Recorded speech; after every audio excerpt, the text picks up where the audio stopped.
미군 부대에 파견을 간 한국 장교가 미군 여성 장교들에게 동양인 냄새나는 멍청이라며 무시를 당하게 되지만, 그러나 어느 순간 그가 모든 미군 여성들을 전원 임신시키고 전원 출산까지 겪게 되는 감동과 충격적인 이야기입니다.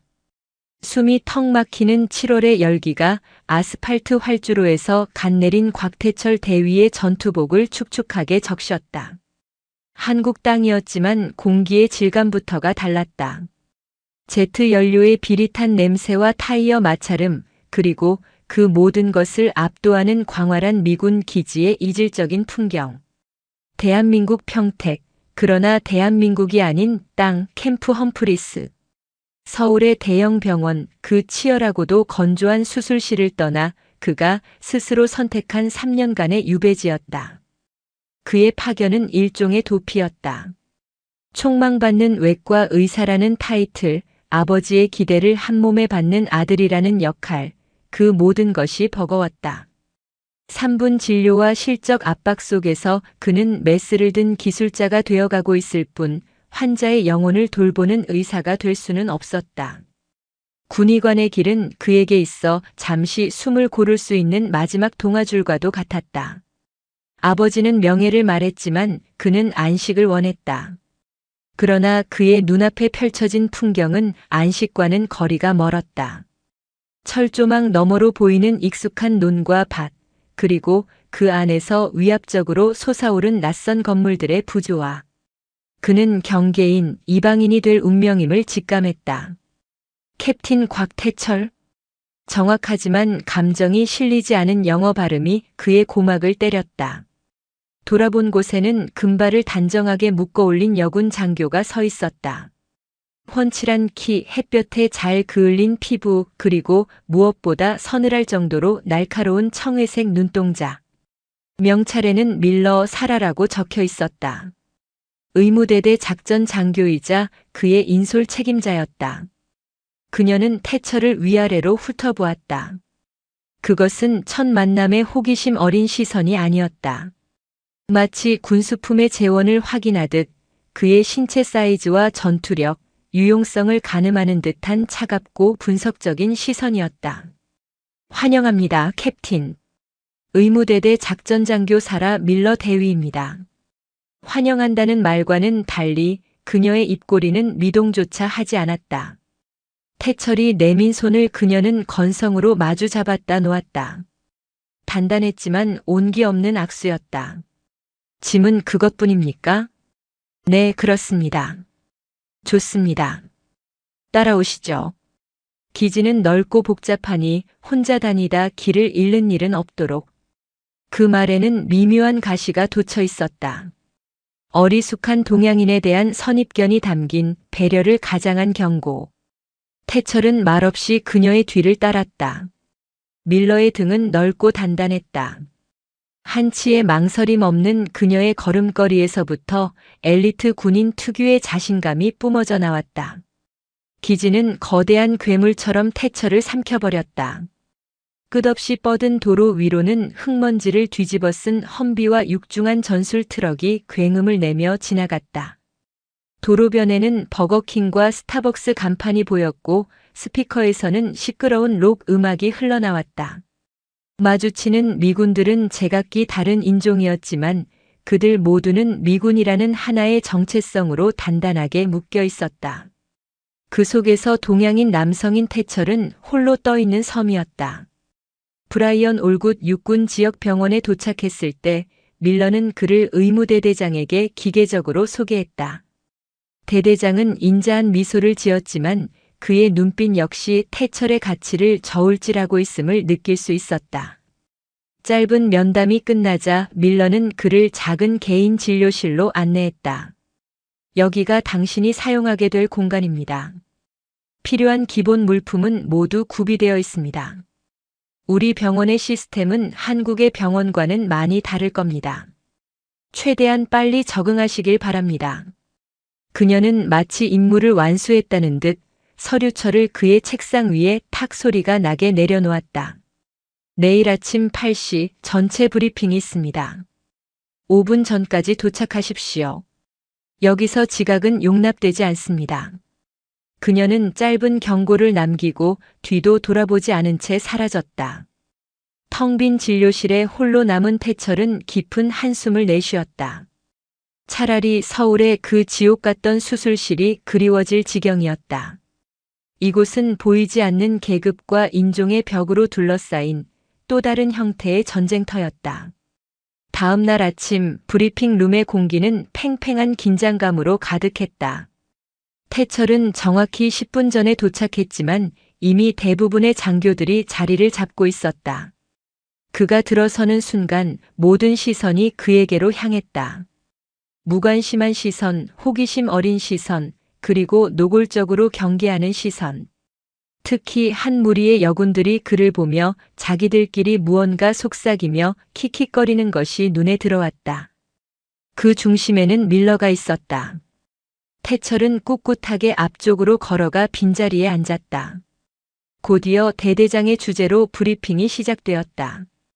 각 부서의 보고가 끝난 뒤 대대장이 태철을 일으켜 세웠다.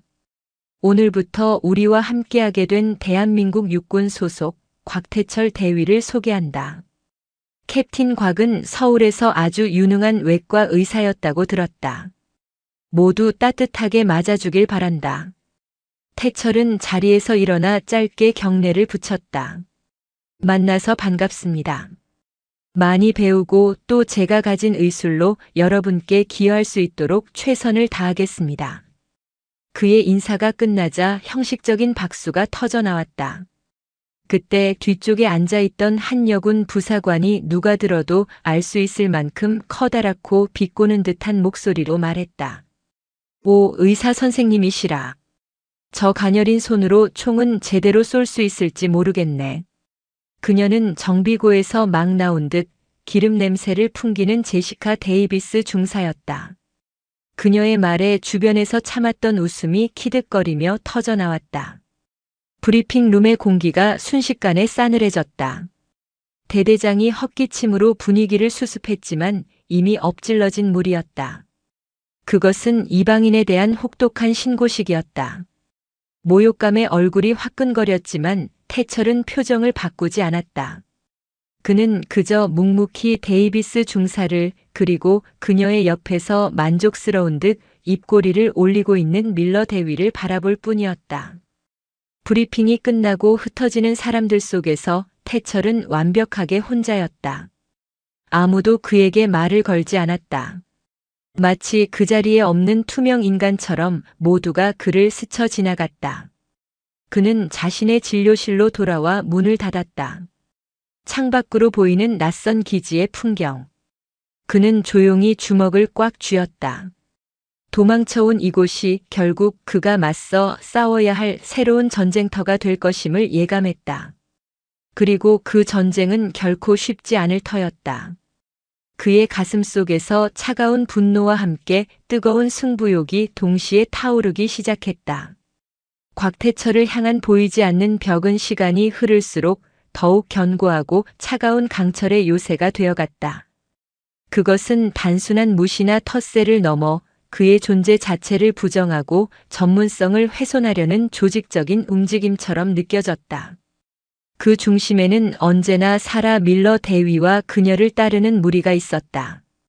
사건은 외래 진료실에서 터졌다.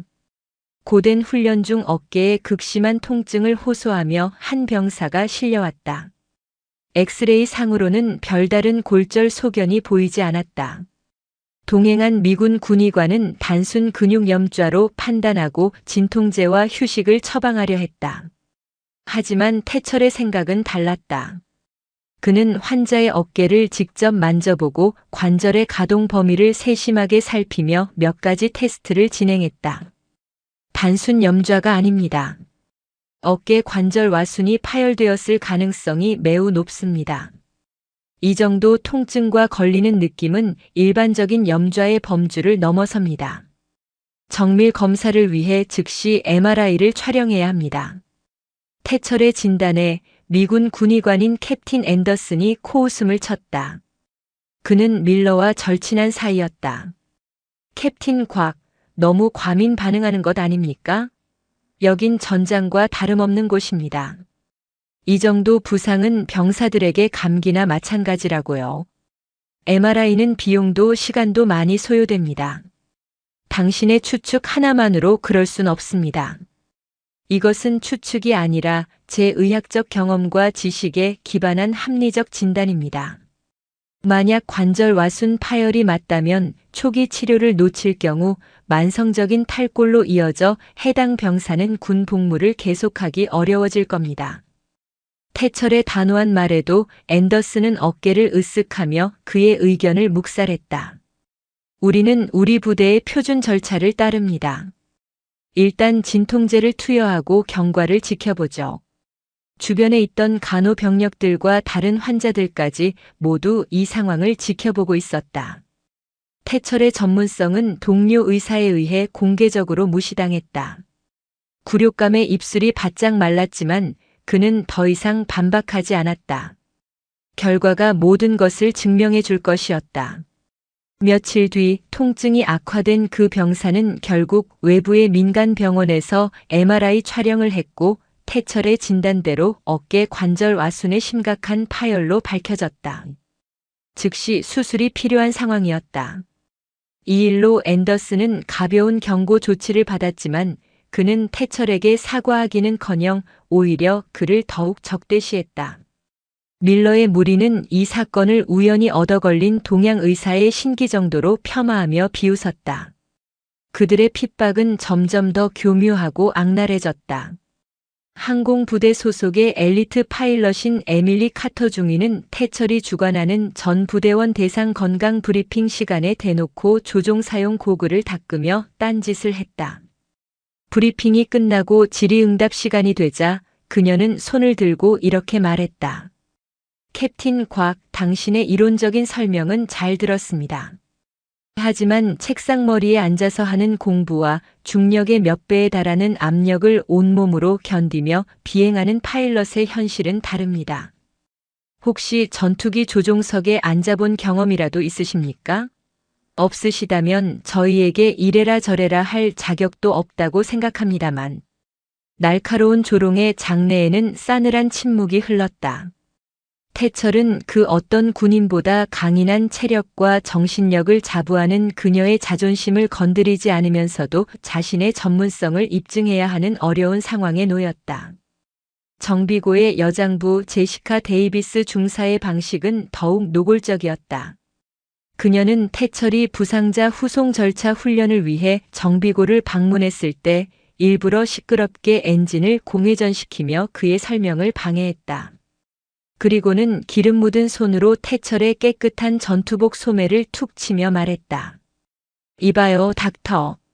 이런 쇳덩어리들은 아주 예민해서 기름 냄새 좀 맡아본 사람이 만져야 말을 듣는다고요. 당신처럼 하얗고 고운 손으로는 어림도 없지. 괜히 어설프게 만지다가 고장 내지 말고 저쪽 구석에 가서 얌전히 구경이나 하시죠. 그것은 단순히 의사로서의 전문성을 넘어 남성으로서의 가치까지 폄훼하는 모욕적인 언사였다. 태철은 분노로 들끓는 속을 애써 다스리며 밤마다 병원 도서관으로 향했다. 그곳만이 유일한 그의 안식처였다. 그는 복수심이나 분노를 동력으로 삼지 않았다. 대신 그는 압도적인 실력의 차이를 보여주기로 결심했다. 그는 자신의 전공인 외상외과뿐만 아니라 미군 내에서 자주 발생하는 질환, 심리적 외상 후 스트레스 장애 PTSD 그리고 문득 호기심이 생겨 집어든 산부인과 서적까지 닥치는 대로 읽고 파고들었다. 특히 생명의 탄생을 다루는 산부인과학은 파괴와 죽음이 일상인 군대라는 특수한 환경 속에서 그에게 묘한 위안과 지적 희열을 주었다. 복잡한 세포 분열과 호르몬의 작용을 통해 하나의 완전한 생명이 잉태되는 과정은 그 자체로 경이로운 우주와 같았다. 그는 자신을 향한 조롱과 멸시를 지식을 향한 탐구열로 승화시키고 있었다. 그러나 현실의 벽은 여전히 높았다. 그는 부대 식당에서 늘 혼자 밥을 먹었고 주말이면 텅 빈 숙소에서 홀로 시간을 보냈다. 그는 강철의 요새에 갇힌 포로와 같았다. 아무리 발버둥 쳐도 벗어날 수 없는 투명하지만 단단한 차별의 감옥이었다. 그는 매일 밤 보이지 않는 상처들로 너덜너덜해진 마음을 부여잡고 잠이 들었다. 그리고 다음 날 아침이면 아무 일도 없었다는 듯 다시 단단한 갑옷을 껴입고 전쟁터로 향했다. 다가올 거대한 폭풍의 전조를 그는 아직 알지 못했다. 마치 하늘에 구멍이라도 뚫린 듯 장대비가 쉴 새 없이 퍼부었다. 경기도 북부의 산악훈련장은 순식간에 거대한 진흙탕으로 변했다. 한미연합 야전 기동 훈련의 클라이맥스를 앞두고 기상 상황은 최악으로 치닫고 있었다. 태철은 야전 지휘소 옆에 설치된 의무 텐트 안에서 빗줄기가 캔버스를 때리는 소리를 들으며 대기하고 있었다. 무전기에서는 빗소리에 섞인 다급한 교신이 계속해서 흘러나왔다. 이번 훈련의 성패는 밀러 대위가 이끄는 알파 중대의 침투 작전에 달려 있었다. 험준한 산악 지형을 은밀하게 돌파하여 가상적의 주요 시설을 타격하는 극악의 난이도를 자랑하는 임무였다. 당연하게도 데이비스, 카터, 라미레즈 등 태처를 괴롭히던 핵심 인물들이 모두 작전팀에 포함되어 있었다. 작전 브리핑 때 태철은 기상 레이더와 지질 분석 자료를 근거로 문제를 제기했었다. 며칠간 이어진 국지성 호우로 인해 작전 경로의 특정 구간 지반이 매우 약해져 있습니다. 특히 비으칠 지점은 경사가 급하고 토양이 무르기 때문에 산사태의 위험이 매우 높습니다. 경로 수정을 건의합니다. 그의 신중한 경고에 지도를 보고 있던 밀러는 고개도 들지 않은 채 싸늘하게 대꾸했다. 캡틴 곽, 여긴 당신의 안락한 진료실이 아닙니다. 전장에서는 모든 것이 변수입니다. 우리는 그 어떤 위험도 감수하고 임무를 완수하도록 훈련받았습니다. 당신은 의무 지원 준비나 철저히 하십시오. 작전은 전문가인 우리에게 맡겨두고. 그녀의 오만한 대답은 최종 결정이었고 태철은 더 이상 이의를 제기할 수 없었다. 그리고 지금 그의 불길한 예감은 현실이 되려 하고 있었다. 알파팀 비으칠 지점 진입. 시야 확보가 거의 불가능할 정도다. 안개와 폭우가 으악. 이게 무슨 소리야? 무전기 너머로 들려온 밀러의 다급한 목소리는 이내 땅이 울리는 듯한 거대한 굉음과 처절한 비명에 묻혀버렸다. 크악! 산사태다. 모두 피히으. 치지직거리는 소음과 함께 교신이 완전히 끊겼다. 지휘소의 모든 것이 순간 정지했다. 시간마저 얼어붙은 듯한 정적. 지휘관의 절규가 정적을 깨뜨렸다. 알파! 알파! 응답하라! 젠장! 최정예 부대원들이 훈련 도중 생매장당할 위기에 처한 것이다. 구조팀이 즉시 편성되었지만 상황은 절망적이었다. 폭우로 헬기는 이륙조차 할 수 없었고 모든 차량 진입로는 유실되거나 진흙탕으로 변해 있었다. 구조팀이 도보로 현장에 접근하기까지는 최소 2시간, 어쩌면 그 이상이 걸릴 수도 있었다. 그것은 곧 부상자들에게 내려진 사형 선고나 다름없었다. 모두가 절망과 무력감에 빠져 있던 바로 그 순간 태철이 자리에서 벌떡 일어났다. 그의 눈빛은 평소의 차분함을 넘어 마치 수술실에서 환자의 생사를 가르는 메스를 든 외과 의사의 그것처럼 날카롭게 빛나고 있었다. 제가 가겠습니다. 미쳤나 캡틴 곽. 자넨 비전투 요원이야. 현장은 아비규환일 거다. 그래서 가야 합니다. 지금 이 순간 1분 1초가 골든 타임입니다. 앞괴 손상, 과다 출혈, 저체온증. 현장에 의사가 있느냐 없느냐에 따라 생존율은 극과 극으로 갈릴 겁니다. 그리고 저에겐 길이 있습니다.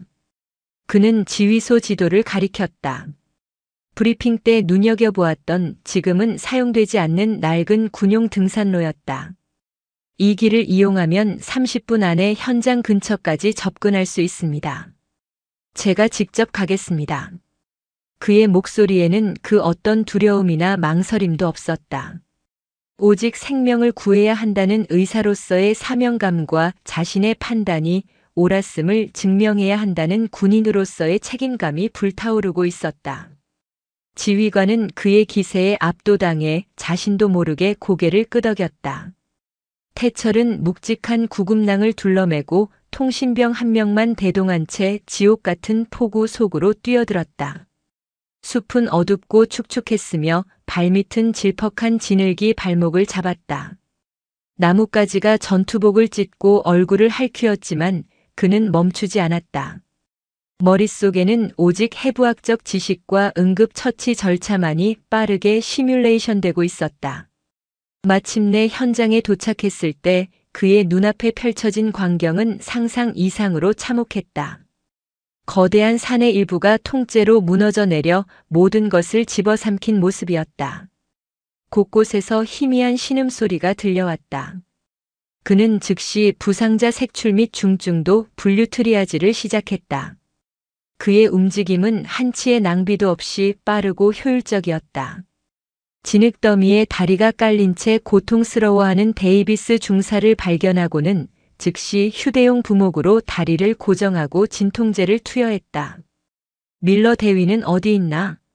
저쪽 바위 아래 데이비스가 가리킨 곳에는 거대한 바위와 흙더미가 아슬아슬하게 걸쳐 있었고 그 아래 밀러와 라미레즈가 깔려 있었다. 라미레즈는 무너지는 흙더미로부터 밀러를 보호하려다 어깨와 등이 완전히 깔린 상태였고 밀러는 머리에 심한 출혈과 함께 다리가 부자연스럽게 꺾인 채 의식을 잃어가고 있었다. 이걸 어떻게 맙소사?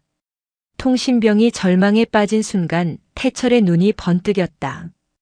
그는 주변에 쓰러진 통나무와 병사들이 가지고 있던 로프를 이용해 즉석에서 지렛대와 도르래를 만들기 시작했다.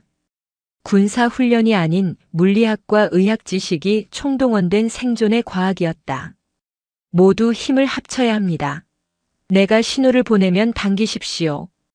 태철의 지휘 아래 경상을 입은 병사들까지 모두 로프에 매달렸다. 하나, 둘, 셋. 젖먹던 힘까지 짜내는 구령과 함께 육중한 바위가 아주 조금씩 기적처럼 들어 올려졌다. 그 틈으로 태철은 몸을 날려 두 사람을 끌어냈다. 밀러의 상태는 최악이었다. 대퇴부 개방성 골절로 인한 동맥 출혈, 두부 외상으로 인한 의식 저하. 쇼크로 혈압이 급격히 떨어지고 있었다. 태철은 망설이지 않았다. 그는 자신의 군용칼을 라이터로 소독한 뒤 출혈 부위의 피부를 절개하여 노출된 혈관을 직접 찾아내 지혈겸자로 잡아맸다. 야전에서 시행하는 극도로 위험하고 대담한 응급수술이었다. 그의 손은 피와 흙으로 범벅이 되었지만 조금의 떨림도 없었다. 그는 쉴 틈도 없이 다른 부상자들을 돌봤다. 탈골된 카터의 어깨를 단번에 맞추고 과호흡으로 발작하는 병사를 안정시켰다. 폭우와 진흙, 피와 신음이 가득한 아비규환의 현장에서 오직 그만이 침착하고 이성적인 지휘관이자 구원자였다. 얼마나 시간이 흘렀을까? 마침내 멀리서 헬리콥터의 프로펠러 소리가 들려왔다. 구조팀이 도착한 것이다. 들것에 실려 헬기로 옮겨지던 밀러는 흐릿한 의식 속에서 자신을 내려다보는 한 남자의 얼굴을 보았다. 비와 땀과 피로 범벅이 된 얼굴, 지칠 대로 지쳤지만 형형하게 빛나는 눈. 그를 무시하고 멸시했던 자신의 어리석은 과거가 스쳐 지나갔다. 진흙더미 속에서 그녀는 비로소 한 인간의 위대한 진실을 마주하고 있었다. 그는 의사였고 군인이었으며 그리고 자신들의 생명을 구한 영웅이었다. 헬기의 강렬한 조명빛이 그의 얼굴을 비추는 순간 그 모습은 마치 심판의 날의 강림한 천사처럼 보였다. 그리고 그녀는 깊은 어둠 속으로 의식을 잃었다. 야전 병원의 밤은 소독약 냄새와 낮은 신음소리로 가득했다. 곽태철은 꼬박 이틀 밤을 새우며 부상자들의 수술과 처치를 마친 뒤 녹초가 된 몸을 의무실 간이침대에 던졌다. 흙먼지와 마른 피가 엉겨붙은 전투복을 갈아입을 기력조차 없었다. 그는 영웅이 된 것이 아니었다. 그저 자신의 본분을 다한 의사일 뿐이었다. 눈을 감자 폭우 속에서 절박하게 자신을 바라보던 눈동자들이 생사의 경계에서 희미하게 내뱉던 숨소리들이 다시금 그를 덮쳐왔다. 안식은 없었다. 하지만 그의 마음속에는 더 이상 외로움이나 분노가 아닌 모든 것을 불태운 자의 공허하고도 평온한 감정만이 남아있었다. 변화의 폭풍은 그가 잠든 사이 기지 전체를 강타하고 있었다. 들었어? 그 한국인 군의관 말이야. 혼자서 산사태 현장으로 뛰어들어서 알파 중대원들을 전부 구해냈다고. 그게 말이 돼? 그냥 의사잖아. 전투 훈련받은 특수부대원도 아니고. 사실이야. 데이비스 중사 다리에 박힌 파편을 군용 칼로 째서 꺼냈대. 밀러 대위님 동맥이 터졌는데 그걸 맨손으로 틀어막고 지혈했다는군. 완전 전쟁 영화의 한 장면이지. PX의 식당에서 정비고의 휴게실에서 비행대대의 브리핑 룸에서 캡틴 곽의 이야기는 부풀려지고 신화가 되어 퍼져나갔다. 김치 닥터라는 조롱 섞인 별명은 하룻밤 사이에 완전히 자취를 감추었다.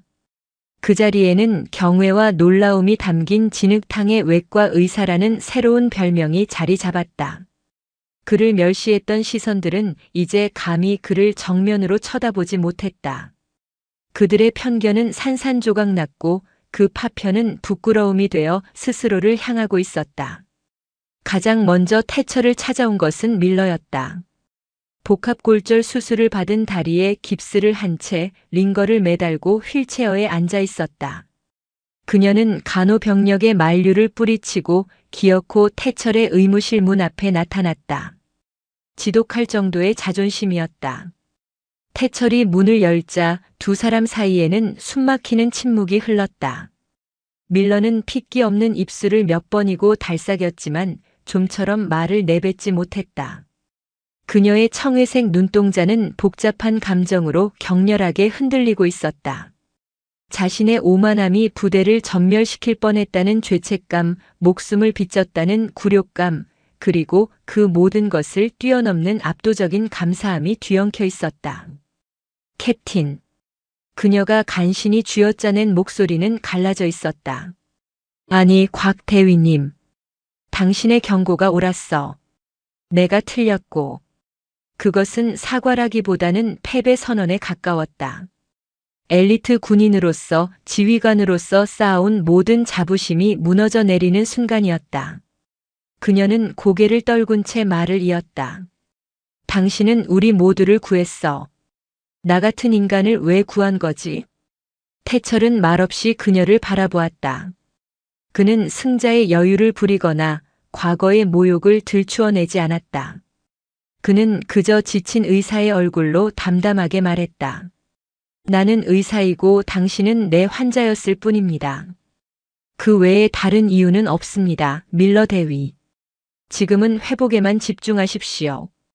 그것이 지휘관의 가장 중요한 임무입니다. 그의 말에는 어떠한 원망이나 가시도 없었다. 오직 순수한 직업의식과 인간에 대한 존중만이 담겨 있었다. 그 평온함이 밀러의 마지막 자존심마저 허물어뜨리는 가장 날카로운 칼날이 되었다.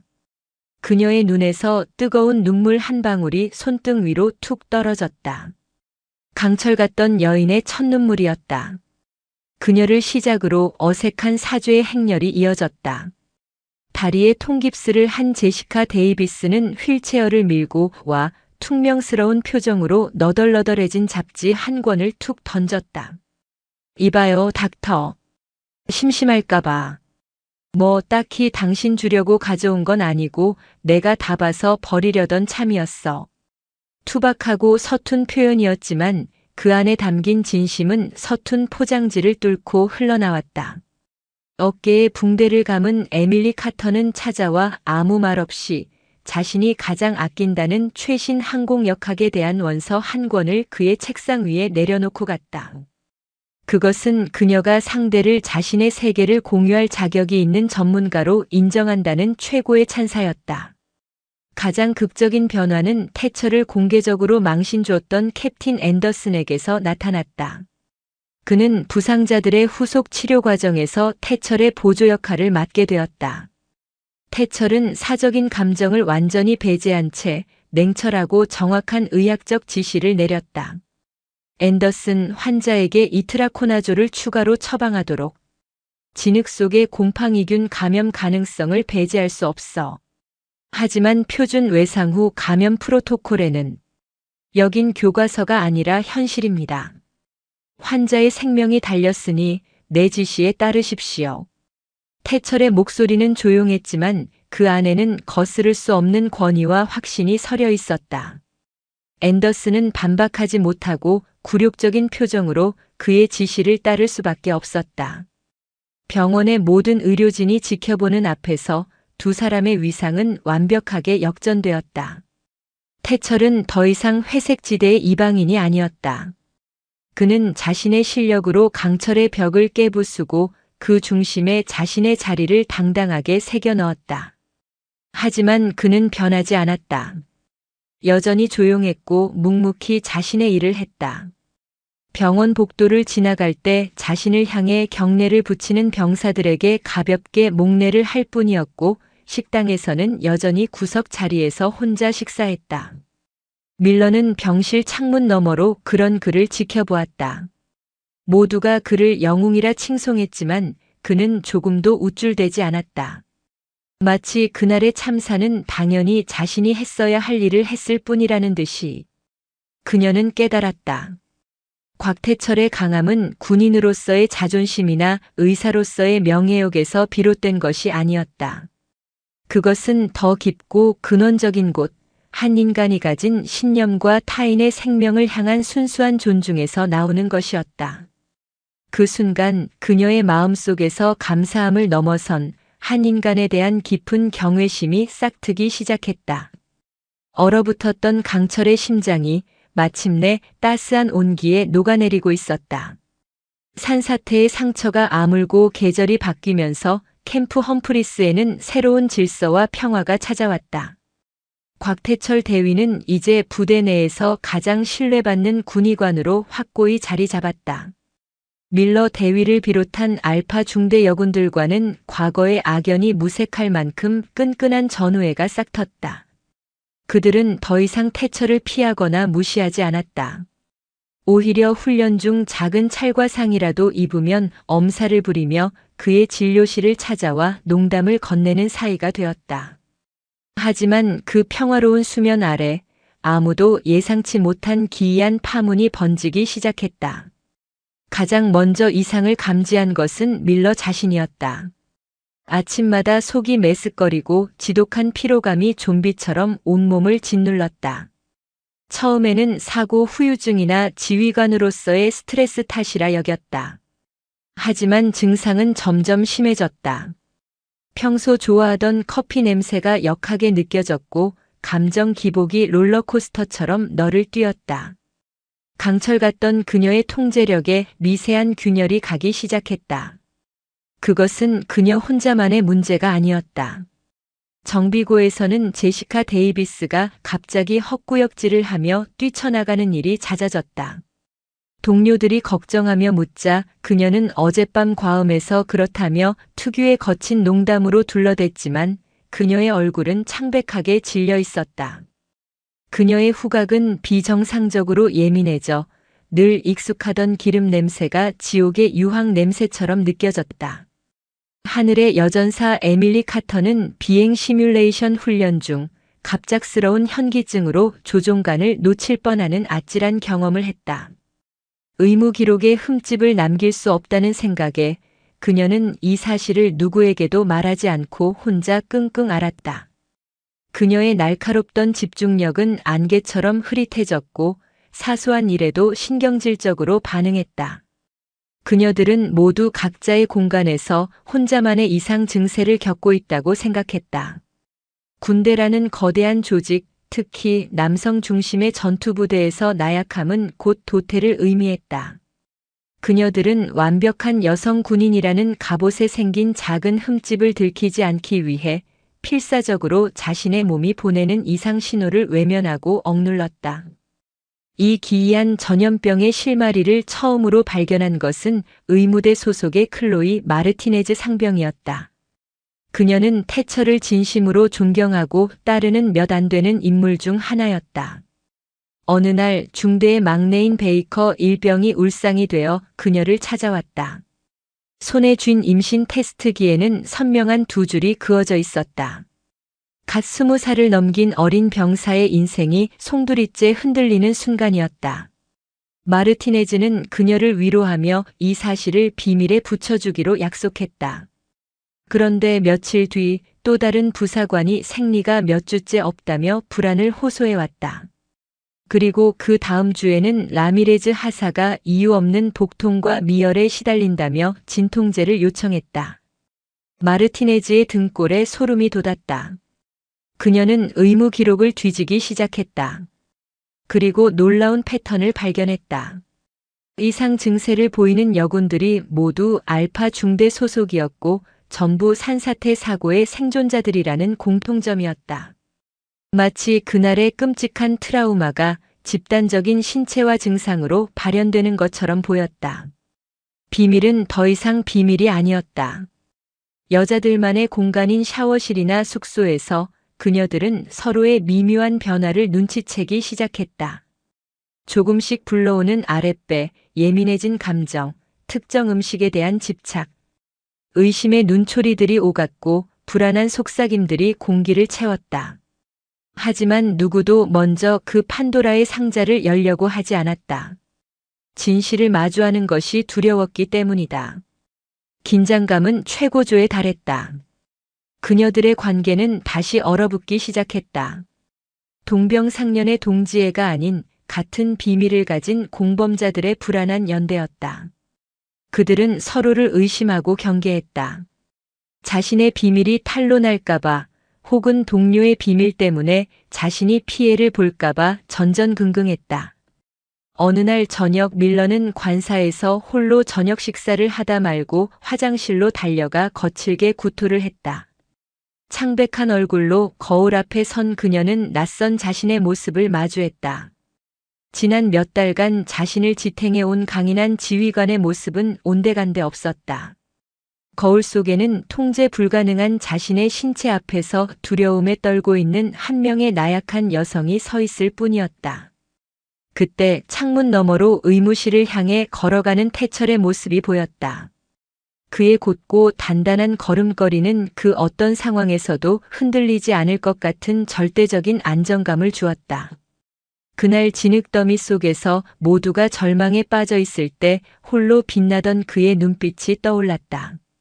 밀러의 머릿속에 섬광처럼 하나의 생각이 스쳤다. 이 혼돈을 끝낼 수 있는 사람은 오직 저 사람뿐이다. 그것은 이성적인 판단이 아닌 절체절명의 위기 상황에서 피어나는 생존 본능에 가까운 직감이었다. 그녀는 결심했다. 더 이상 혼자서 이 비밀의 무게를 감당할 수 없다고. 그녀는 수화기를 들어 중대 핵심 인원들에게 비상 연락을 돌렸다. 지옥의 문을 열 시간이 다가오고 있었다. 위기는 언제나 가장 약한 고리에서부터 터져나오는 법이다. 야간 방어 진지 구축 훈련 중 강철 같은 체력을 자랑하던 라미레즈 하사가 갑자기 복부를 움켜쥐며 쓰러졌다. 비명조차 지르지 못한 채 그녀의 얼굴은 삽시간에 새하얗게 질렸다. 가장 먼저 현장에 도착한 것은 훈련을 감독하던 곽태철이었다. 그는 본능적으로 상황의 심각성을 직감했다. 단순 복통이 아니었다. 식은땀과 미세한 경련 그리고 그녀의 다리 사이로 희미하게 비치는 핏자국. 유산의 징후였다. 태철은 즉시 훈련 중단을 외치고 자신의 지프에 그녀를 실어 의무대로 질주했다. 그의 머릿속은 오직 하나의 생각뿐이었다. 아이와 산모 둘 다 구해야 한다. 그의 신속한 응급처치 덕분에 라미레즈는 최악의 상황을 면할 수 있었지만 절대적인 안정이 필요한 상태였다. 이 사건은 위태롭게 쌓여있던 비밀의 젠가 탑을 무너뜨리는 결정적인 한 방이었다. 더 이상 숨거나 외면할 수 없었다. 그날 밤 밀러의 호출을 받은 6명의 여군이 기지 내의 낡고 인적 드문 창고에 모였다. 그들의 얼굴에는 공포와 죄책감 그리고 깊은 절망이 뒤섞여 있었다. 라미레즈는 내 책임이야. 내가 조금만 더 신경 썼더라면. 밀러가 자책하며 입술을 깨물었다. 창고 안은 무거운 침묵과 서로를 향한 원망의 눈빛으로 가득했다. 이제 우린 다 끝났어. 이 사실이 알려지면 불명의 전역은 물론이고 군법 회의에 회부될 수도 있어. 카터가 냉소적으로 말하며 팔짱을 꼈다. 그녀의 뱃속에 쌍둥이가 자라고 있다는 사실은 그녀의 인생 전체를 뒤흔드는 재앙이었다. 차라리 아이를 포기하는 게 누군가 절망적인 목소리로 속삭였다. 그 순간 데이비스가 버럭 소리를 질렀다. 닥쳐. 그게 할 소리야. 이건 우리 아이들이라고.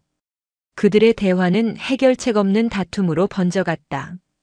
서로에게 책임을 떠넘기고 상처 주는 말을 내뱉었다. 그 같은 비밀을 공유한 공범자들의 연대는 처참하게 무너지고 있었다. 그 혼돈의 중심에서 밀러는 조용히 눈을 감았다. 그녀의 머릿 속의 진흙탕 속에서 자신을 구하던 태철의 모습이 다시 떠올랐다. 모두가 패닉에 빠져 있을 때 홀로 침착하게 상황을 지휘하던 그의 목소리.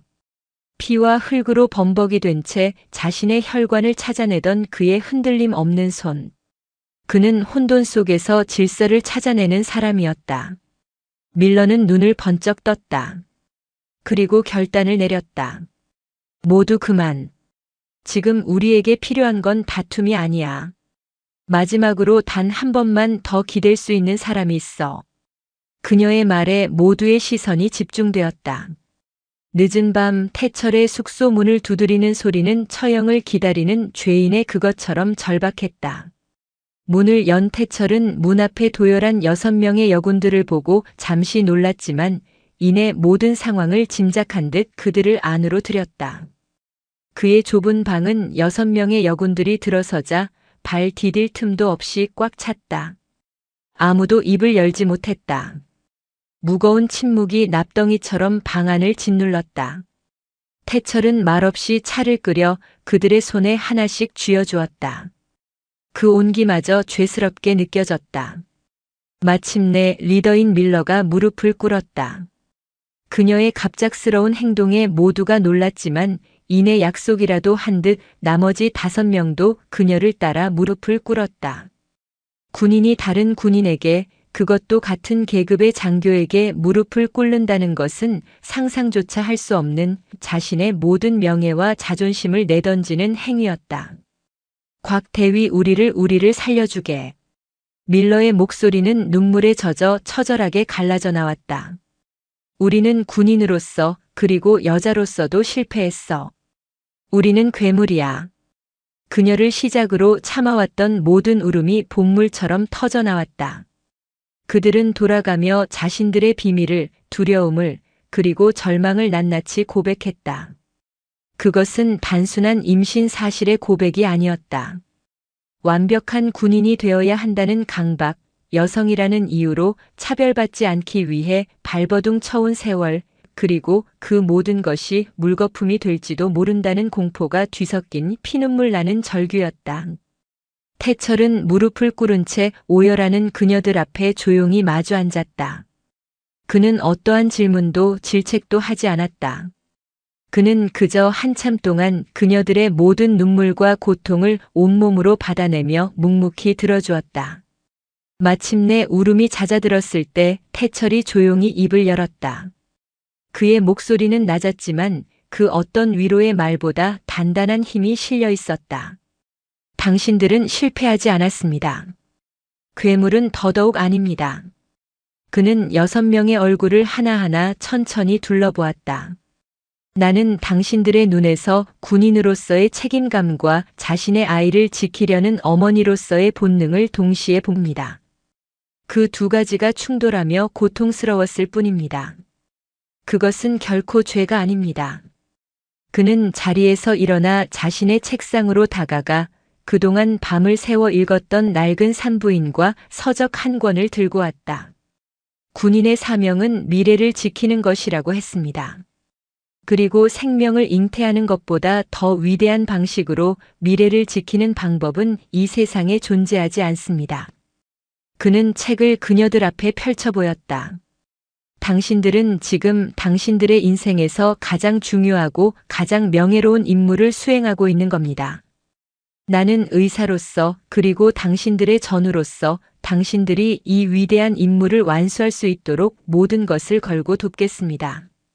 그는 그녀들 한 명 한 명과 눈을 맞추며 마치 서약을 하듯 선언했다.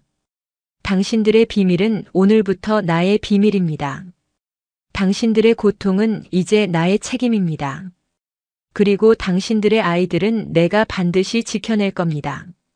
그러니 모두 일어나십시오. 당신들은 죄인이 아닙니다. 위대한 어머니들입니다. 그의 말은 성스러운 주문처럼 절망의 어둠을 가르고 그녀들의 영혼에 깊이 파고들었다.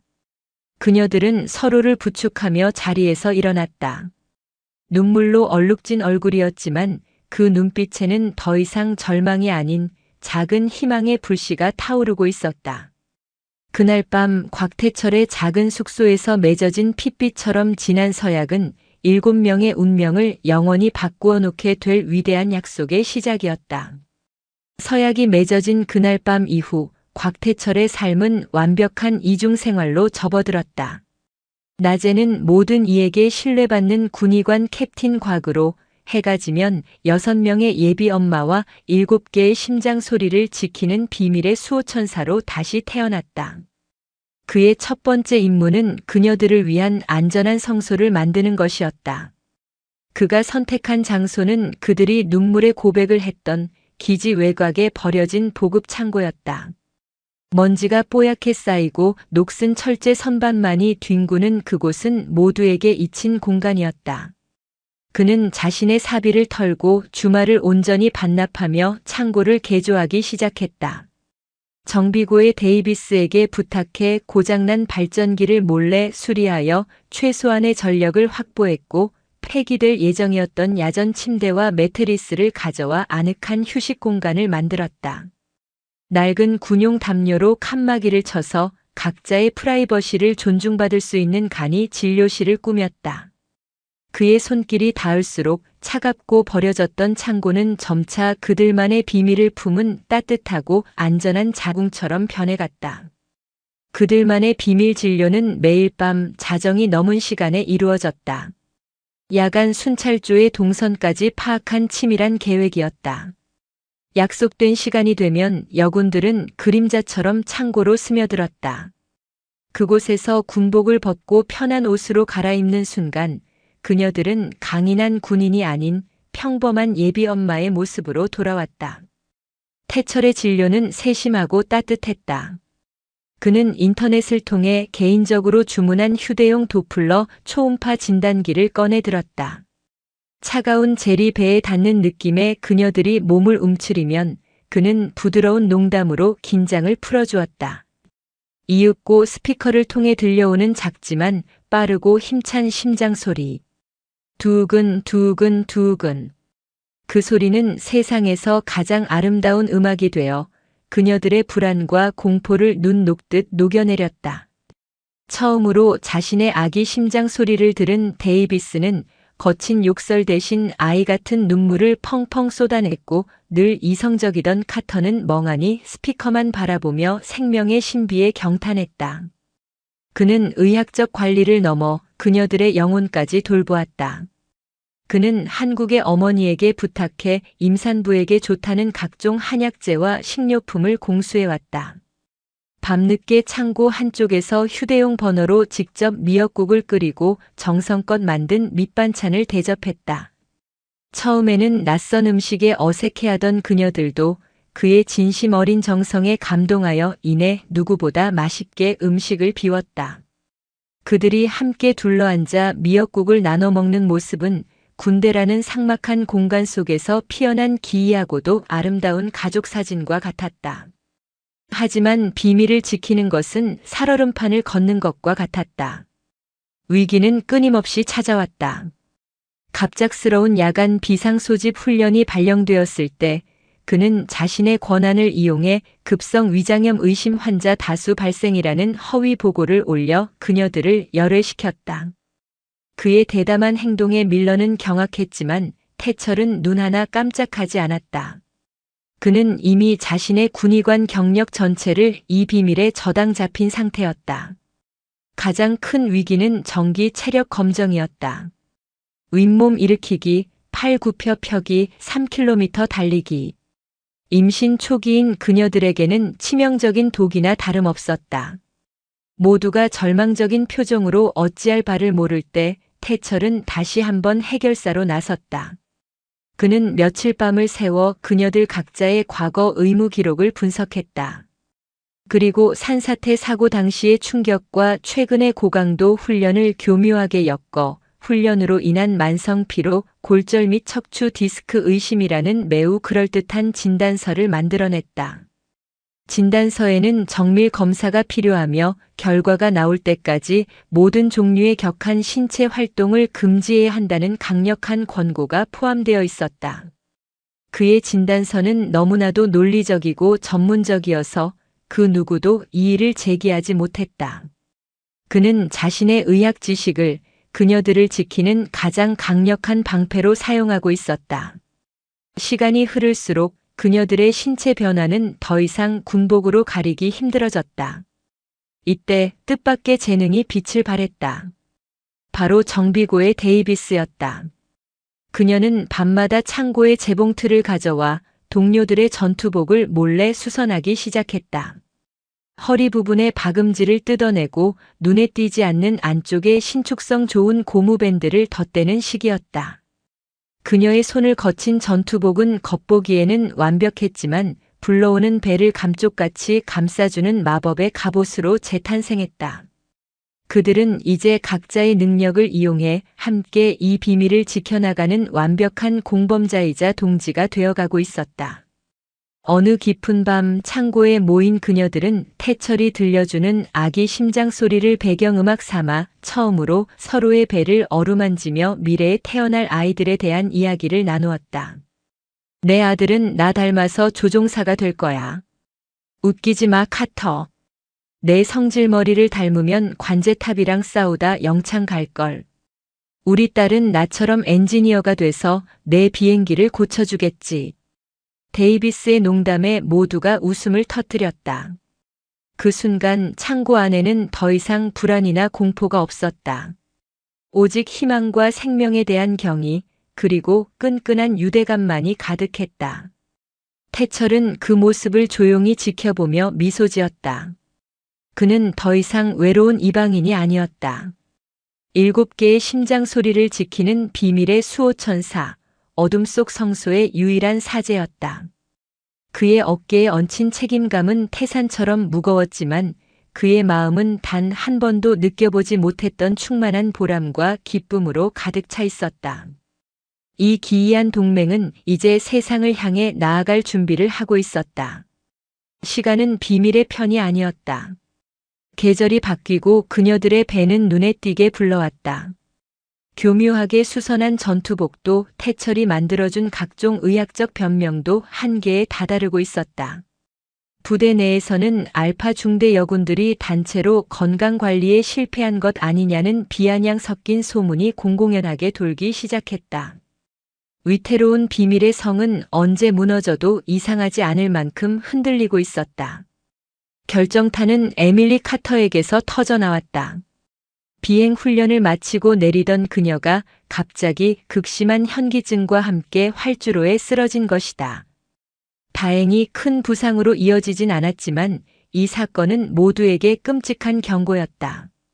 태철은 비밀 창고에서 그녀의 혈압을 재고는 경악했다. 임신 중독증 초기 증상이었다. 혈압이 위험 수위까지 치솟아 자칫하면 산모와 태아 모두 위험해질 수 있는 상황이었다. 그날 밤 창고의 분위기는 그 어느 때보다 무겁고 차가웠다. 더 이상은 안 됩니다. 태철이 단호하게 선언했다. 그의 얼굴에는 평소의 온화함 대신 수술을 앞둔 외과 의사의 냉철함이 서려 있었다. 지금까지는 어떻게든 버텼지만 이제부터는 의학적인 위험이 너무 큽니다.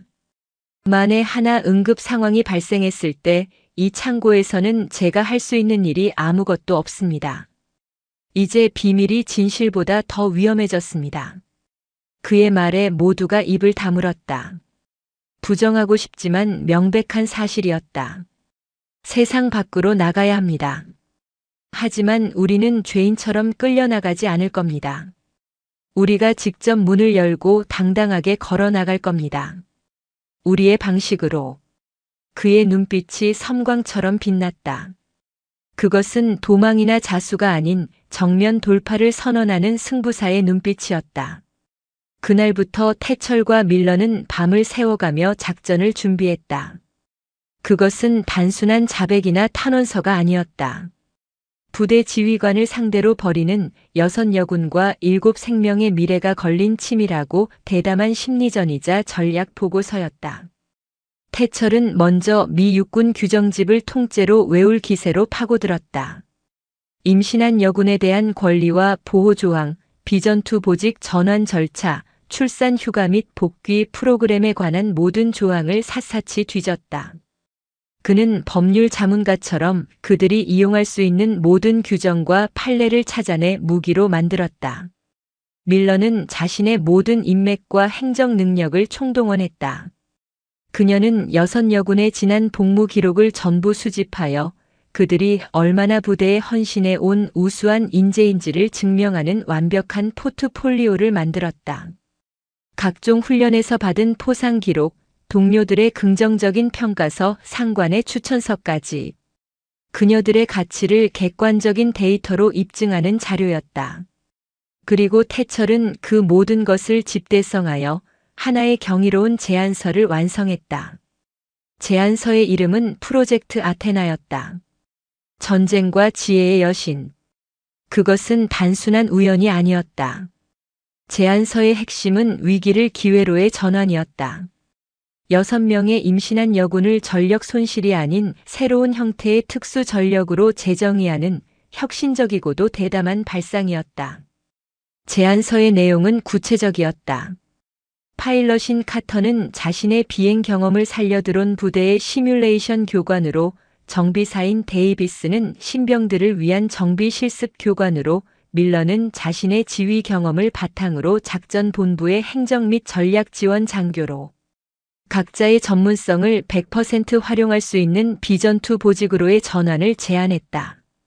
더 나아가 이들을 중심으로 여군 멘토링 프로그램을 신설하여 신임 여군들의 부대 적응을 돕고 고충을 상담해주는 역할을 맡기자고 역설했다. 이것은 처벌을 요구하는 것이 아니라 오히려 부대의 전투력과 사기 진작에 기여하겠다는 적극적인 대안 제시였다. 모든 준비가 끝난 날 태철은 밀러와 함께 대대 지휘관실로 향했다. 다른 5명은 창고에 모여 마치 전장으로 떠나는 동료를 기다리듯 초조하게 기도하고 있었다. 지휘관실의 공기는 얼음장처럼 차가웠다.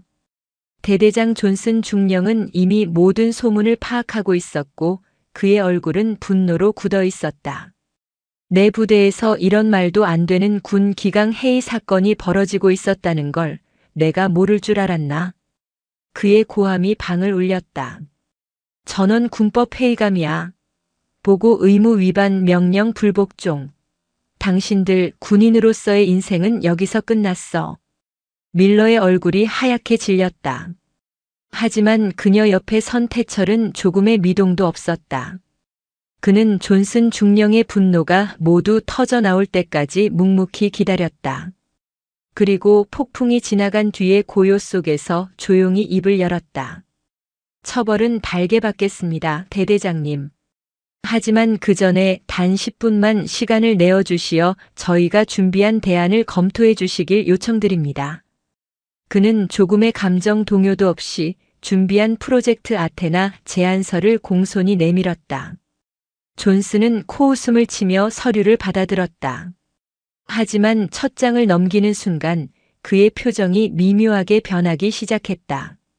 비굴한 탄원서일 것이라 생각했던 서류는 한치의 빈틈도 없는 완벽한 전략 보고서였다.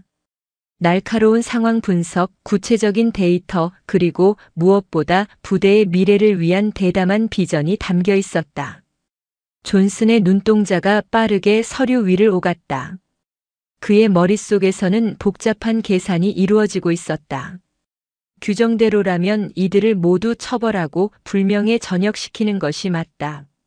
하지만 그렇게 되면 부대는 최정예 인력 6명을 한꺼번에 잃게 된다. 그 손실은 막대하다. 반면 이 미친 제안을 받아들인다면 전례 없는 일이지만 어쩌면 이 위기를 부대 혁신의 기회로 바꿀 수도 있다. 한참의 침묵 끝에 존슨은 서류를 책상 위에 내려놓았다. 그의 얼굴에서는 분노가 사라져 있었다. 대신 노련한 지휘관의 냉철한 표정이 떠올랐다. 자네들 나에게 불가능한 숙제를 던져주는군. 그는 태철과 밀러를 번갈아 쳐다보았다. 이 제안서 아주 흥미로워. 하지만 위험 부담이 너무 크다. 상부를 설득하는 것도 문제고 부대 내의 반발도 무시할 수 없어. 생각할 시간이 필요하다. 그는 손짓으로 나가보라는 신호를 보냈다. 태철과 밀러는 경례를 하고 조용히 지휘관실을 나왔다. 승리도 패배도 아니었다. 그들은 벼랑 끝에서 가장 강력한 승부수를 던졌고 이제 남은 것은 운명의 심판을 기다리는 것뿐이었다. 복도를 걸어 나오는 두 사람의 등 뒤로 문이 닫히는 소리가 마치 사형 선고처럼 무겁게 울려 퍼졌다. 결전의 날로부터 사흘이 흘렀다. 그 사흘은 6명의 여군과 곽태철에게 지옥과도 같은 시간이었다. 부대의 공기는 폭풍 전야처럼 고요했고 그 고요함이 오히려 더 큰 공포로 그들을 짓눌렀다. 매 순간이 마지막인 것처럼 느껴졌다. 나흘째 되던 아침 마침내 지휘관의 호출 명령이 떨어졌다. 6명의 여군 전원과 군의관 곽태철 대위. 소환 대상에 적힌 이름을 보는 순간 그녀들은 모든 것이 끝났다고 직감했다. 이것은 징계위원회 소집을 위한 마지막 절차일 터였다. 그들은 약속이라도 한 듯 가장 각이 잡힌 전투복을 입고 가장 반짝이는 전투화를 신었다. 죄인처럼 끌려가더라도 군인으로서의 마지막 자존심은 지키고 싶었다. 지휘관실로 향하는 그녀들의 발걸음은 무거웠지만 그 대열은 한치의 흐트러짐도 없었다. 6명의 임신한 군인. 그 기이하고도 비장한 행렬의 맨 앞에는 곽태철이 묵묵히 길을 열고 있었다. 지휘관실의 문이 열리고 그들은 방 안에 들어섰다. 대대장 존슨 중령은 책상에 앉아 알 수 없는 표정으로 그들을 바라보고 있었다. 그의 옆에는 법무장교까지 배석해 있었다. 모든 것이 끝이었다. 존슨은 한참 동안 그들을 말없이 훑어보았다. 그리고 책상 위에 놓여있던 프로젝트 아테나 제안서를 집어들었다. 지난 사흘간 나는 이 서류 뭉치를 밤을 새워 고민했다. 그의 목소리는 낮고 무거웠다. 규정과 원칙대로라면 너희들은 지금 당장 군복을 벗어야 마땅하다. 너희들이 저지른 과오는 변명의 여지가 없어. 그의 말에 여군들의 어깨가 움츠러들었다. 밀러는 눈을 질끈 감았다. 하지만 존슨이 말을 이었다. 그의 눈빛이 날카롭게 빛났다. 군인이란 규정 뒤에 숨는 자가 아니라 규정이 예상치 못한 상황 속에서 최선의 길을 찾아내는 자다. 너희들은 최악의 상황에서 가장 대담하고 가장 창의적인 길을 나에게 제시했다. 그는 제안서를 책상 위로 툭 던졌다. 이 말도 안 되고 하극상에 가까우며 동시에 내가 군 생활을 하며 본 그 어떤 작전 계획보다도 빛나는 이 제안을 승인한다. 프로젝트 아테나는 오늘부로 정식으로 가동한다. 단 조건이 있다. 순간 방 안의 공기가 멎었다. 모두가 자신의 귀를 의심했다. 다시는 나를 실망시키지 마라. 너희들은 이제 단순히 알파 중대원이 아니다. 이 부대 전체, 아니 미 육군 전체의 여군들을 대표하는 상징이 될 것이다. 너희들의 성공과 실패가 앞으로 수많은 여군들의 미래를 결정하게 될 거란 말이다. 그러니 목숨 걸고 증명해 보여라. 어머니는 그리고 군인은 세상에서 가장 위대한 존재라는 것을. 그것은 질책이자 동시에 그가 보내는 최고의 신뢰와 격려였다. 밀러의 눈에서 뜨거운 눈물이 흘러내렸다. 그것은 기쁨과 안도 그리고 앞으로 짊어져야 할 무거운 책임감의 눈물이었다. 그녀들은 일제히 존슨을 향해 자신들의 군 생활을 통틀어 가장 크고 우렁찬 목소리로 경례를 외쳤다. 그날 이후 캠프 험프리스에는 전례 없는 변화의 바람이 불었다. 6명의 임신한 군인들의 존재는 공식화되었다. 처음에는 수군거림과 비판도 있었지만 대대장의 확고한 지지와 프로젝트 아테나의 체계적인 운영 계획이 알려지면서 분위기는 점차 응원과 격려로 바뀌어갔다. 그녀들은 새로운 보직에 완벽하게 적응했다. 카터는 드론 조종사들에게 실전과 같은 전술적 조언을 해주며 최고의 교관으로 인정받았고, 데이비스는 신병들에게 딱딱한 교범이 아닌 기름 냄새 밴 생생한 현장 노하우를 전수해 주었다. 그녀들은 자신들이 단순한 보호 대상이 아니라 여전히 부대의 필수적인 핵심 전력임을 실력으로 증명해 보였다. 태철은 이제 비밀 창고가 아닌 병원의 공식적인 담당 군의관으로서 그녀들을 돌봤다. 그는 연병장 한쪽에 아테나 존이라는 이름의 특별 훈련 구역을 만들고 그곳에서 직접 임산부를 위한 맞춤형 체조와 요가를 지도했다. 6명의 만삭의 군인들이 연병장에서 요가 매트를 깔고 훈련하는 모습은 캠프 험프리스의 새로운 명물이 되었다. 딱딱하고 남성적인 군대의 상징과도 같은 연병장에서 생명을 잉태한 여성들이 보여주는 평화롭고 아름다운 모습은 많은 이들에게 깊은 감동과 영감을 주었다. 그리고 마침내 약속의 시간이 다가왔다. 첫 번째 진통은 가장 어렸던 베이커 일병에게 찾아왔다. 하필이면 기록적인 폭우와 강풍을 동반한 태풍이 기지를 강타하던 밤이었다. 기지 전체가 정전되고 외부 병원으로 향하는 도로는 불어난 강물에 모두 끊겨버렸다. 완벽한 고립이었다. 젠장, 의무 헬기도 뜰 수 없다고 합니다. 다급한 보고가 이어졌다. 베이커의 진통은 점점 심해지고 있었다. 의무실의 최소한의 비상 전력만으로는 안전한 출산을 장담할 수 없는 상황. 모두가 공포에 질려 있을 때 태철이 결단을 내렸다. 막사로 간다. 지금 당장. 그는 베이커를 그녀가 생활하던 막사로 옮겼다. 그리고 그곳에 있던 5명의 만삭의 동료들에게 외쳤다. 지금부터 여러분이 나의 수술팀이다. 믿을 수 없는 광경이 펼쳐졌다. 태철의 지휘 아래 막사의 평범한 생활관이 순식간에 야전분만실로 변모했다. 밀러는 고통스러워하는 베이커의 손을 잡고 호흡을 유도했고, 데이비스는 비상 발전기를 돌려 조명을 확보하고 뜨거운 물을 날랐다. 카터는 자신의 시계를 보며 침착하게 진통 간격을 체크했다. 그녀들은 두려움을 잊었다. 지금은 동료이자 곧 태어날 부대의 첫 번째 아기를 지켜야 하는 전사들이었다. 태풍이 절정에 달해 막사가 통째로 날아갈 듯 흔들리던 그 순간, 모든 소음을 압도하는 우렁찬 아기의 첫 울음이 막사 전체에 울려 퍼졌다. 으앙, 으앙. 건강한 여자아이였다. 땀과 눈물로 범벅이 된 베이커가 아이를 품에 안고 감격에 겨워 오열했다. 5명의 이모들 역시 서로를 부둥켜 안고 뜨거운 눈물을 흘렸다. 태철은 땀으로 젖은 머리카락을 쓸어 넘기며 그 광경을 조용히 바라보았다. 태풍이 몰아치는 군대의 막사에서 그는 6명의 위대한 어머니들과 함께 새로운 생명의 탄생을 증명해냈다. 이것은 그가 지켜낸 약속의 가장 찬란한 증거였다. 갓 태어난 아기의 울음소리는 그 어떤 승전가보다도 더 위대하고 장엄하게 어두운 막사 안을 가득 채우고 있었다. 시간은 강물처럼 흘러 고통과 환희의 기억 위로 새로운 일상을 덧씌웠다. 첫 번째 아기의 울음소리가 막사에서 울려 퍼진 지 1년 남짓. 캠프 험프리스는 기적 같은 변화를 온전히 자신의 것으로 소화해냈다. 그 변화의 중심에는 프로젝트 아테나의 성공적인 안착과 그로 인해 탄생한 부대 내 어린이집이 있었다. 매일 아침 어린이집 앞은 세상에서 가장 이질적이면서도 조화로운 풍경이 펼쳐지는 곳이 되었다.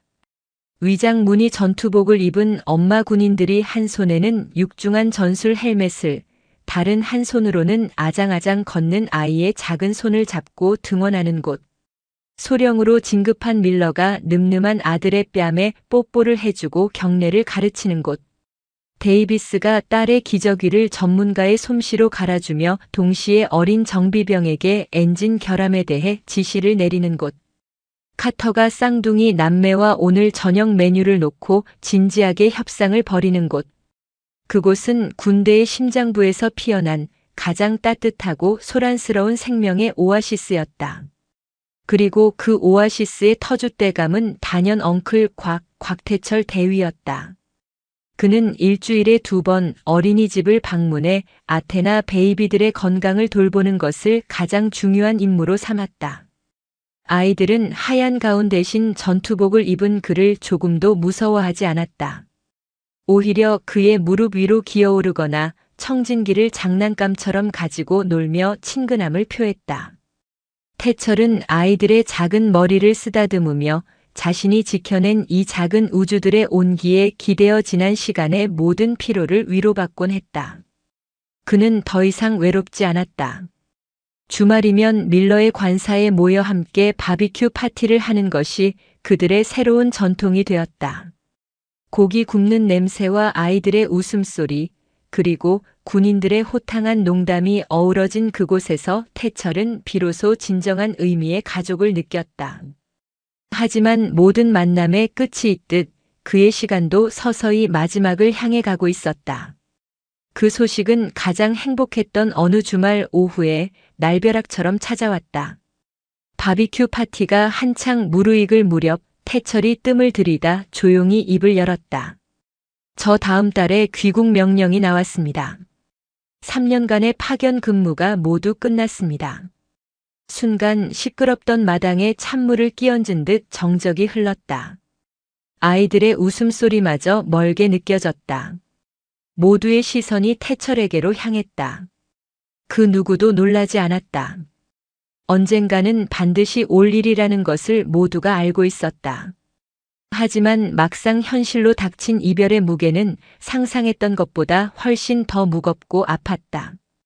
그들은 지난 2년간 그를 단순한 동료나 은인이 아닌 가족의 대들보 같은 존재로 여기고 있었다.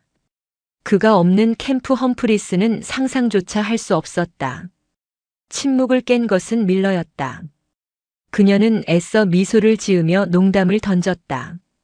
거짓말 마, 태철. 국방부에서 당신 서류를 분실해서 종신 복무해야 할 거라고 생각했는데. 유감인걸. 그녀의 유머 섞인 말에 모두가 씁쓸하게 웃었지만 그 웃음 끝에는 눈물이 맺혀 있었다. 태철의 귀국 날짜가 다가올수록 6명의 여군들은 초조해졌다. 그에게 받은 은혜와 우정을 어떻게 표현해야 할지 그 어떤 선물로도 부족하게 느껴졌다. 며칠을 고민하던 그들에게 가장 명쾌한 해답을 제시한 것은 의외로 카터였다. 우리가 가진 가장 소중한 건 돈이나 물건이 아니야. 바로 우리들의 이야기 그 자체지. 그걸 선물하는 거야. 영원히 기억될 수 있도록. 그녀의 제안은 마지막 사진을 찍는 것이었다. 그냥 그런 기념 사진이 아니었다. 그들의 고통과 기적, 눈물과 환희가 담긴 모든 역사를 한 장의 사진에 담아내는 그들만의 마지막 임무였다. 촬영 장소는 만장일치로 결정되었다. 지금은 말끔하게 정비되어 다른 용도로 쓰이고 있는 바로 그 낡은 보급 창고 앞이었다. 그들의 비밀이 시작되었고 그들의 연대가 완성된 성소. 촬영 당일 그녀들은 갓 달인 전투복을 입고 가장 자랑스러운 훈장을 가슴에 달았다. 그리고 그들의 품에는 저마다의 기적, 훌쩍 자란 아이들이 안겨 있었다. 그들은 창고의 낡은 벽돌담을 배경으로 나란히 섰다. 그리고 그 중심에 곽태철을 세웠다. 사진사가 카메라 셔터를 누르려는 순간 아이들이 울음을 터뜨리고 장난을 치며 완벽한 혼돈이 펼쳐졌다. 하지만 그 누구도 찡그리지 않았다. 그녀들은 서로를 보며 웃음을 터뜨렸고 아이들을 달랬다. 그 모습은 마치 잘 짜인 군대 행사가 아닌 시끌벅적하고 정겨운 어느 대가족의 명절 풍경 같았다. 바로 그 순간 사진사가 셔터를 눌렀다. 카메라에 담긴 것은 완벽한 부동자세의 군인들이 아니었다. 서로를 향한 깊은 신뢰와 애정이 넘치는 눈빛, 아이들을 바라보는 따뜻한 미소, 그리고 그 모든 것을 중심에서 온화하게 아우르고 있는 한 남자. 전투복과 아기라는 세상에서 가장 어울리지 않을 것 같은 두 이미지가 가족이라는 이름 아래 완벽한 조화를 이루는 기적의 순간이었다. 태철의 송별회는 부대 전체의 축제처럼 열렸다. 존슨 중령은 연단에 올라 이 부대는 한 명의 위대한 한국군 장교에게 영원한 빚을 졌다는 찬사를 보냈다. 그를 조롱했던 앤더슨을 비롯한 모든 이들이 진심 어린 존경을 담아 그에게 악수를 청했다. 파티가 무르익을 무렵 6명의 여군과 그들의 아이들이 태철의 앞에 섰다. 밀러가 대표로 고급스러운 나무 액자에 담긴 그날의 사진을 그에게 건넸다. 우리가 당신에게 줄 수 있는 유일한 선물이야, 태철. 우리의 어제와 오늘, 그리고 당신이 만들어준 우리의 내일을 이 한 장에 담았어. 태철은 벅차오르는 감정을 누르며 액자를 받아들었다. 그리고 액자 뒷면을 보고 순간 숨을 멈췄다. 그곳에는 6명의 여군들이 각자의 손글씨로 빼곡하게 새겨넣은 메시지가 있었다. 지휘관에게 진정한 강함의 의미를 가르쳐준 나의 멘토에게. 당신은 영원한 우리의 수호천사입니다. 의사라 밀러. 부서진 뼈보다 더 깊었던 우리의 마음을 고쳐준 당신. 고맙다는 말로는 부족하군, 닥터. 제시카 데이비스. 통제 불가능한 폭풍 속에서 당신은 유일한 관제탑이었습니다. 언제나 안전 비행하길, 나의 친구. 에밀리 카터. 한자 한자 그들의 진심이 심장으로 파고들었다. 태철의 눈에서 그가 이 부대에 온 이후 처음으로 뜨거운 눈물이 흘러내렸다. 그는 더 이상 말을 잇지 못했다. 그저 고개를 숙여 그들의 선물에, 그들의 마음에, 그리고 그들과 함께한 기적 같은 시간의 가장 깊은 경의를 표할 뿐이었다. 몇 년 후 대한민국 서울. 대형 병원의 외과 과장실. 한밤중에 수술을 마친 곽태철 교수가 지친 몸을 의자에 기댔다. 그의 세련된 집무실에서 가장 소중한 자리를 차지하고 있는 것은 화려한 경력패나 상장이 아니었다. 책상 한가운데에 놓인 빛바랜 사진 액자 하나였다. 그는 가만히 사진을 어루만졌다. 사진 속 행복하게 웃고 있는 젊은 시절의 자신과 전우들의 얼굴이 아련하게 떠올랐다. 코끝에 빗줄기와 흙냄새가 스치는 듯했고 귓가에 도플러를 통해 들려오던 작은 심장 소리들이 맴도는 듯했다. 그의 인생에서 가장 치열했고 가장 고독했으며 동시에 가장 충만했던 시간의 기록이었다. 그때 책상 위 노트북에서 경쾌한 알림음이 울렸다. 화상 통화 요청이었다. 화면 가득 세계 각지에 흩어져 복무하고 있는 6명의 얼굴과 훌쩍 자라 이제는 제법 군인 자녀의 티가 나는 아이들의 모습이 나타났다. 생일 축하해, 엉클 곽. 시차도 거리도 무시한 채 한 목소리로 외치는 그들의 활기찬 목소리가 스피커를 통해 흘러나왔다. 태철은 자신도 모르게 환한 웃음을 터뜨렸다. 그들의 이야기는 끝나지 않았다. 사진 속의 그 순간은 과거의 추억이 아닌 현재 진행형의 전우회를 증명하는 살아있는 약속이었다. 곽태철은 노트북 화면 속에 떠들썩한 가족들과 책상 위의 고요한 사진을 번갈아 바라보았다. 그의 심장이 다시금 그날의 창고에서 울려 퍼지던 7개의 심장 소리처럼 따뜻하고 힘차게 뛰고 있었다.